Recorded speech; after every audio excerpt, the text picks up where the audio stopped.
গাবতলীর গরু হাটের সব থেকে বড় গরু এই রাজা এবং বাবু। এই রাজার পিছনে বাবু রয়েছে।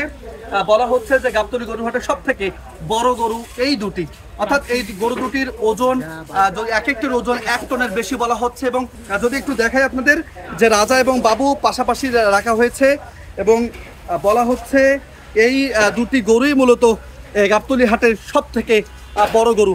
আমরা যদি একটু আপনাদের ঘুরে ঘুরে দেখাই যে রাজা এবং বাবু দুটিকে 4 বছর ধরে মূলত লালন পালন করেছে। তার মালিক রাজশাহী থেকে এই গরু দুটিকে আনা হয়েছে। 4 বছর থেকে পুষছি ভাই, গরুগুলো লালন পালন করেছি, 4 বছর থেকে খাওয়াইছি।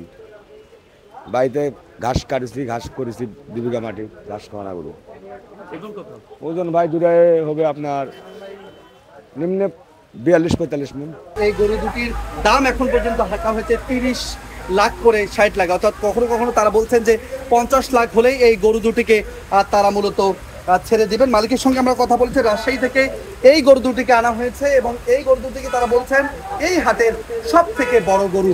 যদি বলতে চাই তারা যিনি আসলে এই গরুটিকে নিয়ে এসেছেন তাদের দাবি, অর্থাৎ মালিকের দাবি যে এই গরু দুটি মূলত এই হাটের সব থেকে বড় গরু এবং এক একটির ওজন 30 মণ করে তেমনটি কিন্তু দাবি করা হয়েছে।